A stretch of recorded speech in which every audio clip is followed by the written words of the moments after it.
Terima kasih pemirsa, Anda masih menyaksikan Bedah Tajuk Lampung Pos. Kali ini kami akan bahas terkait trending topik yang ada di sejumlah platform Lampung Pos Group, mulai dari lampos.co, lampungpos.id, dan juga Radio Sai 100 FM. Kita mulai di lampos.co pemirsa. Operasi Patuh Krakatau 2023 digelar 14 hari. Kapolda terjunkan 709 personil. Selanjutnya, 50 dump truk DLH dikerahkan saat bersih-bersih pantai Sukaraja. Selanjutnya, nelayan hilang di Laut Wai Jambu ditemukan meninggal dunia. Selanjutnya, pemirsa, anggota PSI Tulang Bawang akan ajukan pengunduran diri massal. Dan yang terakhir, cuaca ekstrim, BPBD Pesawaran imbau warga pesisir tidak melaut. Nah, Mbak Cici, ini ada 5 trending topik yang ada di lampos.co. Nah, terkait dengan operasi Patuh Krakatau ini juga akan dilaksanakan. Sudah dilaksanakan ya, Mbak? Sudah, hari ini nah, mulai. Seperti apa nih, Mbak? Ya. Hari ini dimulai dengan ditandai dengan apel bersama. Ada 709 personel yang diterjunkan ini di seluruh wilayah Provinsi Lampung ya. Gelaran ini selama 14 hari tujuannya adalah untuk ketaatan lalu lintas dan juga ketertiban administrasi ya, surat menyurat dan lainnya. Kemudian juga banyaknya terjadi laka lantas ya akhir-akhir ini, tentu dengan adanya operasi Krakatau ini diharapkan bisa lebih diminimkan. Kemudian juga ini juga persiapan untuk menjelang pemilu ya, menjelang pemilu 2004. Jadi rentetannya sudah dipersiapkan dari sekarang. Operasi Krakatau akan dilanjutkan dengan persiapan-persiapan menghadapi pemilu di 2020. Baik Mbak Cici, dan ini juga yang menarik juga Mbak Cici ya, dan tentunya viral juga Mbak, terkait dengan bersih-bersih pantai. Ini juga pemerintah Kota Bandar Lampung menerjunkan sekitar 50 dump truck. Bagaimana tanggapan Anda Mbak Cici? Ya, persoalan sampah di pesisir itu tidak pernah habis-habisnya ya, karena memang habitnya masyarakat itu laut itu sebagai tempat pembuangan sampah. Akhirnya sampah menumpuk, dan upaya untuk membersihkan itu digagas oleh anak muda dengan mengajak pemerintah daerah. Mudah-mudahan ini akan berlanjut bukan hanya pada sesi ini saja ya, tapi benar-benar menjaga lingkungan pantai lebih asik dan lebih bermanfaat untuk masyarakat banyak. Ya, dan juga bisa meningkatkan kesadaran masyarakat untuk bisa buang sampah pada tempatnya gitu ya Mbak Cici ya. Oke Mbak Cici, kita akan lanjut ke lampungpos.id. 5 diantaranya pemirsa, kasus HIV meluas, perlu penanganan bersama. Selanjutnya, harga pangan melonjak, redam inflasi tinggi. Yang selanjutnya, tragedi lift maut Az-Zahra jadi pelajaran berharga. Yang selanjutnya, rumah sakit Unila dilanjutkan pembangunannya dengan pinjaman dana 600 miliar rupiah.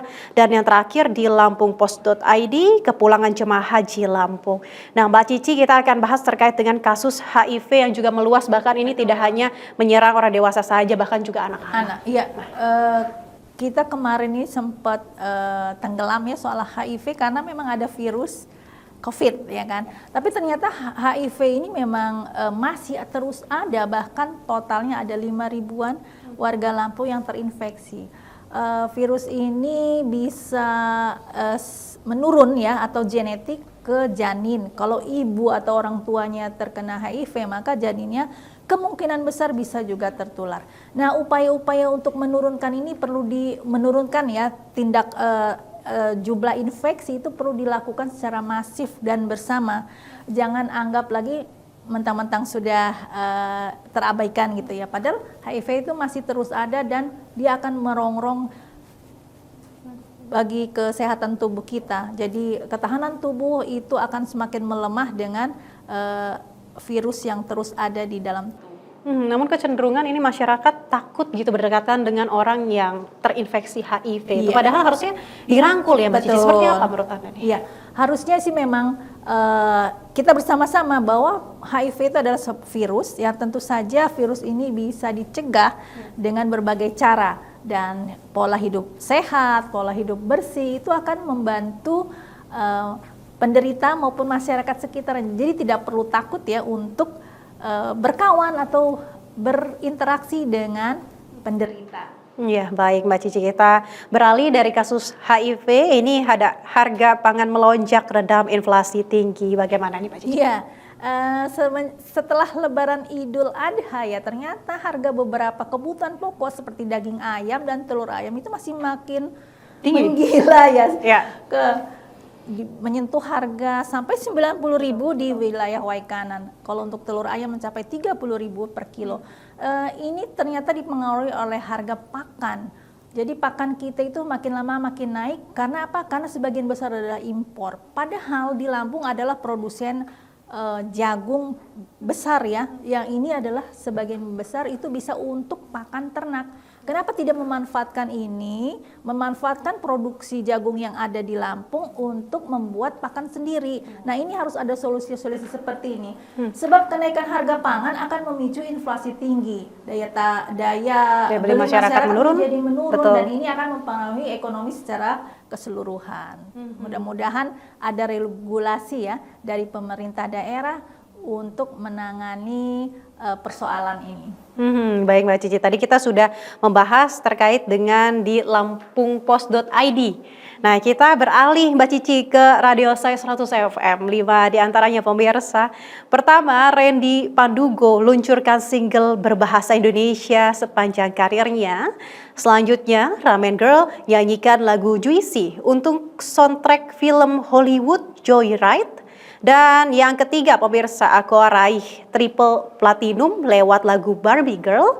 Dan yang selanjutnya, New Jeans rilis video musik kolaborasi dengan The Powerpuff Girl. Dan yang terakhir, EXO luncurkan album Exit hari ini. Simak hal menarik dalam album tersebut pemirsa. Nah, kita akan membahas dengan Mbak Cici.